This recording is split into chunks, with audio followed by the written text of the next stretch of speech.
President Trump says he has a plan to make gas more affordable. It's called Drill, Baby, Drill. There's no question that the United States needs more energy. Temporarily pausing and now pending decisions on the export of liquefied natural gas. The narrative begins by establishing a catalytic moment for Canada and its government, marking a significant shift in its approach to Arctic sovereignty. After decades of discussion, warnings about foreign interest in the Northwest Passage, and a lack of action while other nations develop their northern infrastructure, Nunavut's Inuit leadership has taken a transformative step. This bold move is the proposal for a fully permitted, community-backed deep-sea port at Qikiqtarjuaq, ready to begin construction as early as spring 2026. This project emerges at a crucial geopolitical juncture. The United States is distracted by President Donald Trump's tariff battles, legal challenges, and corporate pushback, meaning Arctic infrastructure is not a priority for Washington. This creates a rare strategic opening for Canada to build quietly and decisively without being overshadowed by American power. Russia is expanding its northern military infrastructure.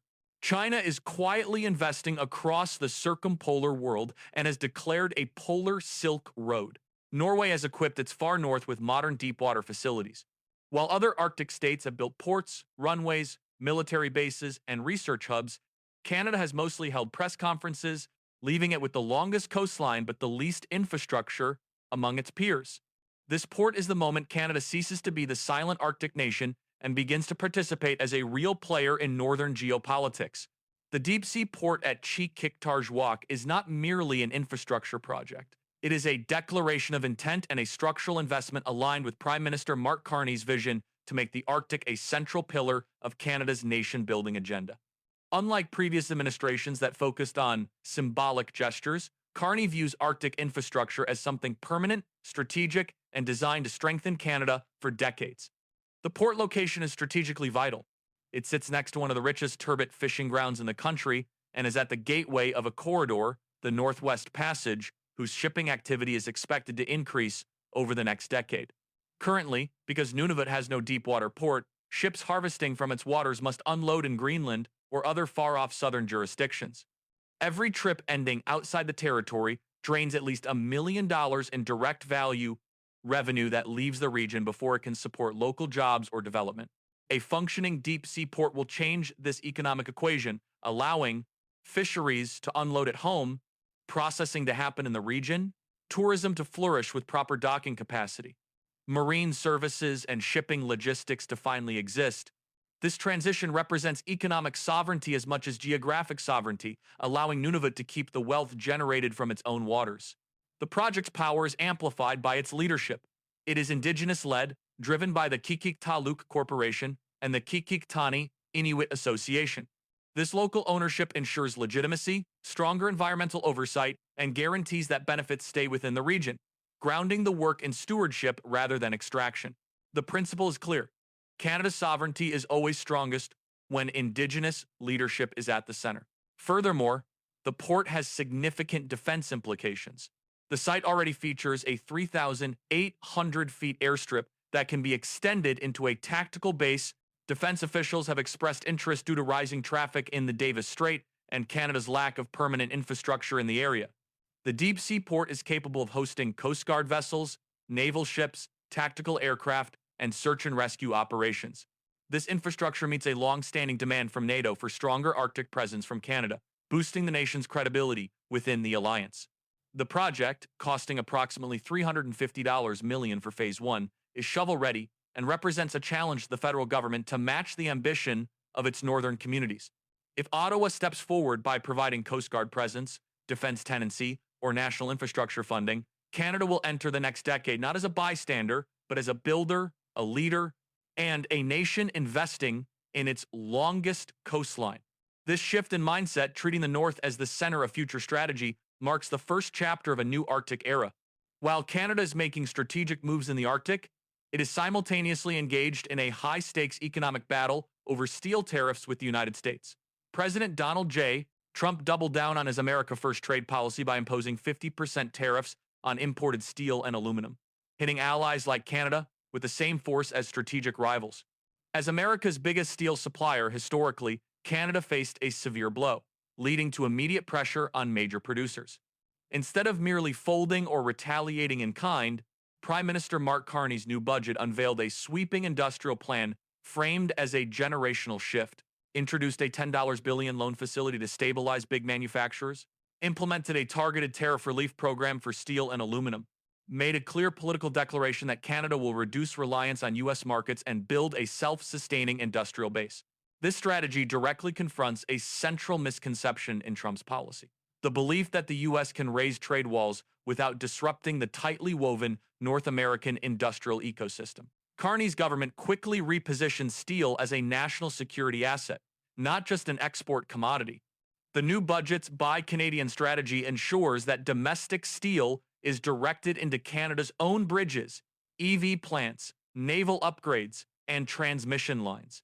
This makes steel part of a larger effort to give Canada sovereignty over the materials that power its economy. Canada is actively building a domestic steel demand engine capable of replacing the lost U.S. market. This ambitious plan involves creating a Canadian industrial corridor to fully supply the nation's energy transition, housing plan, defense upgrades, and northern infrastructure, requiring millions of tons of steel annually, which Canada plans to produce internally. This pivotal move means Canada is no longer just reacting to tariffs. It is actively redesigning its economy so that U.S. pressure loses leverage. By reducing its exposure to the U.S. market, Canada disarms the U.S.'s ability to weaponize access. The consequences for the U.S. are far more complicated. While Trump's goal was to protect American steelworkers, the downstream reality is that rising input costs cause U.S. automakers to delay production and industrial builders to report higher bids. This leads to job losses rippling outward, demonstrating the classic tariff paradox: protect one sector, punish 10 others. The trade conflict has entered a phase of structural backfire, where measures intended to punish Canada are increasingly harming U.S. domestic industries and consumers. This is demonstrated by the quiet suffering of the U.S. economy and the defiant public stance taken by Canadian leaders. The dynamic reached a boiling point when an anti-tariff ad, paid for by the Canadian province of Ontario, ran on U.S. TV networks. The ad's message was simple but devastating: tariffs on Canada are really taxes on Americans themselves. Trump's reaction: furious. President Trump exploded and slapped a new 10% tariff on Canadian goods, intending it as punishment. Ford's defiance: Ontario Premier Doug Ford did not apologize, calling the ad the most successful campaign in North American history. Ford stood firm, using the moment to tell Americans that protectionism always backfires. Data versus slogans: Ford pointed to hard numbers. U.S. manufacturing employment had fallen steadily and inflation climbed above 4%, contradicting the very indicators Trump promised to fix. Trump's outburst only magnified Ford's message, giving the campaign a massive reach. What Trump intended as a show of strength became proof of his vulnerability. Organizations like the U.S. Chamber of Commerce warned that the new duties could slow factory activity across the Midwest, particularly in states like Michigan and Ohio that depend on cross-border supply chains. The U.S. and Canadian economies are built into one another, with roughly $2 billion in goods crossing the border every day. When tariffs disrupt this cycle, American plants face higher input costs. A study by the Peterson Institute for International Economics found that each 10% tariff on metal imports adds nearly $300 to the average cost of an American-made vehicle. This can lead to thousands of layoffs in the auto sector, not job gains. Furthermore, the U.S. relies heavily on Canadian strategic materials. The U.S. buys more than 60% of Canada's nickel and 75% of its potash output.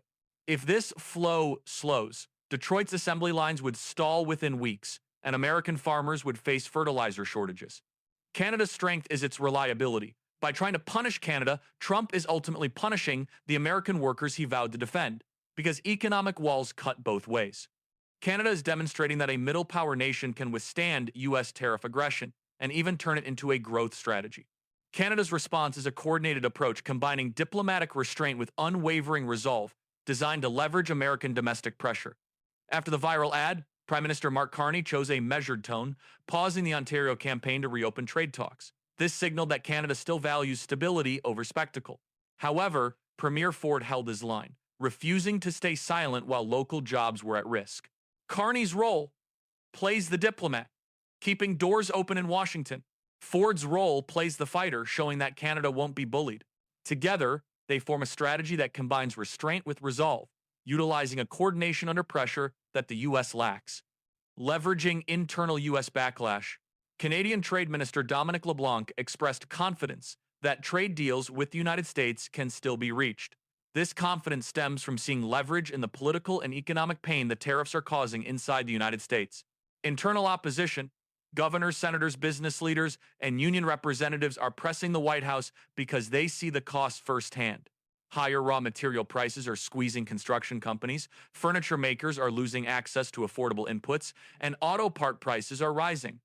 The first layer of backfire tariffs, designed to force Canada to concede, are instead fueling dissatisfaction at home.